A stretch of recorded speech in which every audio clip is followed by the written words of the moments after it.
আমি সঙ্গীতা। আমি আজকে আপনাদের কপির ফেলে দেওয়া পাতা থেকে ডাঁটা বের করে বিনা তেলে চচ্চড়ি করে দেখাবো।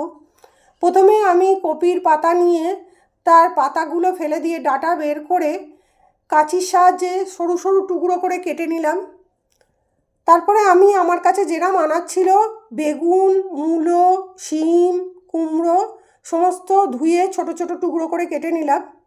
এবার একটা কুকারে অল্প জল দিয়ে নুন দিলাম আর 3-4টে তেজপাতা দিয়ে প্রথমে কপির ডাঁটাগুলো দিলাম। তারপরে একে একে সব আনাজগুলো দিয়ে আমি 2টো সিটি মেরে নিলাম। কুকারটা ঠান্ডা হতে দিলাম। কুকারটা ঠান্ডা হয়ে যাওয়ার পর আমি একটা শুকনো কড়াই প্রথমে 4টে শুকনো লঙ্কা ছিঁড়ে দিয়ে দিলাম। শুকনো লঙ্কাটা 2-4 বার নেড়ে নিয়ে সুন্দর গন্ধ বেরোলে আমি 1 চামচ পাঁচফোড়ন দিলাম। এবার মশলাটাকে আমি নাড়লাম। সুন্দর গন্ধ বেরোনোর পর আমি কুকার থেকে আনাজগুলো কড়াই দিয়ে দিলাম।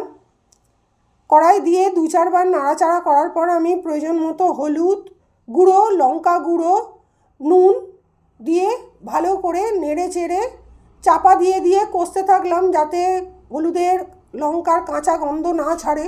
এরমভাবেই আপনাকে চাপা দিয়ে দিয়ে কষতে হবে। যখন আর কাঁচা গন্ধ না ছাড়লো তখন আমি এতে আমার প্রয়োজন মতো আমি গুড় দিলাম। আপনারা আপনাদের প্রয়োজন মতো নুন মিষ্টিটা দেবেন। দিয়ে আবার নাড়াচাড়া করে আমি চাপা দিয়ে দিলাম। এইরকম করে করে আপনাকে তরকারির পুরো জলটা শুকিয়ে নিতে হবে।